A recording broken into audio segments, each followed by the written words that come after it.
Na de edu so no me won komo ehu hia pa hu se ye du ye winter mu se no de ase sama ne bayo se winter ni fade out a won e ko ama wia ne nemu kakra na ASUKODO de munim de ye ye domu su komu pa na yesin show no to ana wada no ma enu ntinka wo san ka fish mpatai bebre nka ba kompona no nka omugugu ho nanso omuma ada wona na ache wo mo sa na de ena esinti ama ene mpata no eno so ntumi emma nyako ewa ha nyako abro no ma am nyako papa bi me mo akwa abo papa nje oso e bia boko nyame adom boko ono eka eye ASUKODO team no eho omo a ne wurewura mu a kofa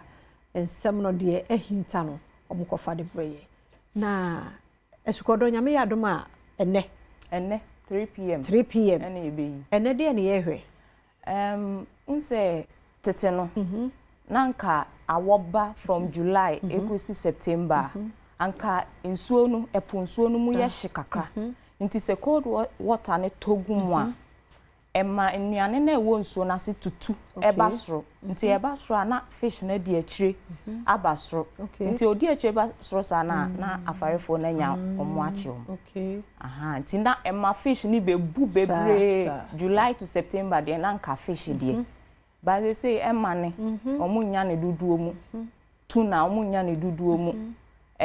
erefu ade emi say yira ayekra de ne yenwo me ye nya bi sese kra ana Ghana Tuna Association so kire say they say swat 90% na che say swat kra say aka 10% pe ene wo ye kunu swat kra ena nka sa bre sa wo bre so nka fashe bebre koso kundumu koso homowo koso fetu koso ntika ye nam ne ba anka ye benya bi nso de adi afashe ba nam ne ma ama nam ne boa ye den aye den se no amidi kenke ne fish na a fish 20 cedis pa masana the message okura se we dey mo rem sister Ghana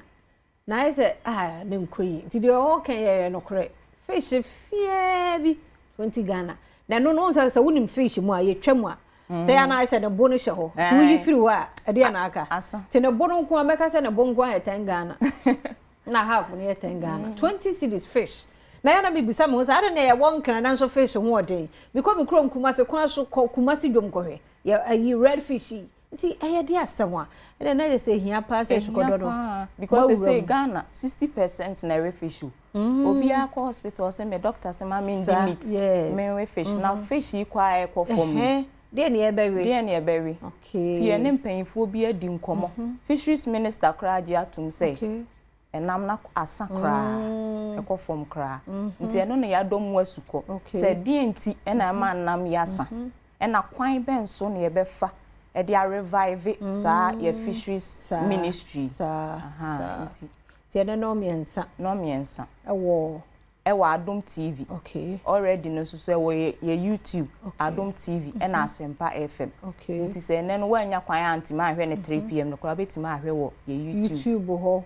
Adom TV tube ko ho no ma ASUKODO no ne tintin ni tietia mu no sensem no on say the bad news because me kai sa fishery ayifo nsem a wo mo ka say they say 90% de ekọ enti say news no etietia ya bo ne tintin about 2 minutes bi ne de amount but say ebe ASUKODO no a ye dom suko na fe empanifo a wo say ne wo mudi nkomo ni nyina ye no mu nyina di nkomo ba ko mienu saa ne enyam ntiase na we have afarefo mu ye sure so mo akode afarefo mu bi so edi nkomo mo anso sabe ye sure so mo anso wo challenge omo aso wo challenges omo aso ye bebre na adwen sa afarefo no na yuzu niam bi but omo so wo die nti anam no ba no omo so omo kan omo de nti ni nyina wo ASUKODO no ti ye no by the time e besie ne de ni ye nyina ye nya answers no nya solutions no na mpanyifo e so omo kan omo timpam ho na bibia toto yie no so no omo so ahu kwan a ye befa so a ye bekọ ye nim ate wadaroma ene bibibi mu ho a wo ye wi pa chan ti ene no miensa Adom TV ASUKODO okay before me jano no ye hwe promo yi na ye mra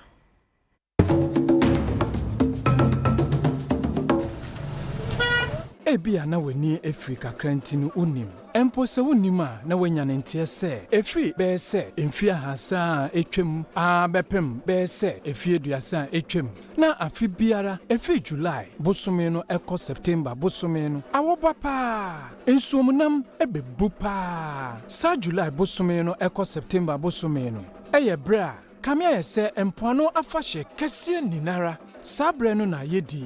fetu afahye asafatu fiam enkran homowo ene bakate nanso no efrimfie be se duasa etwemu baidie enam so hwan na ehwan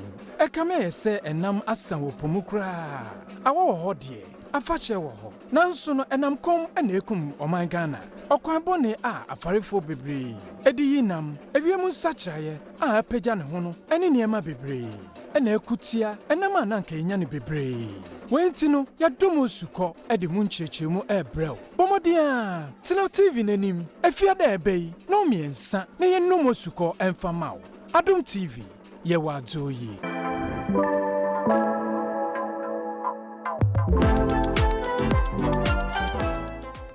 Ntiano ano no meboa. So o say enne na ASUKODO no baso. Enne ye hwede. Enne ye hwe cold weather without bumper fish harvest. Enne ASUKODO no enne nko a ana Friday bia. Friday bia ye de foforo ba. Okay. 3 p.m. Ti enne ye bo we no. Next week so ye de foforo beba. Okay. Na mishra mo. Oni team ni na esi ohene. Ye da senti ma menya ko na yete ne nkana woka team ASUKODO wo Adom TV wo mo Adom sokoi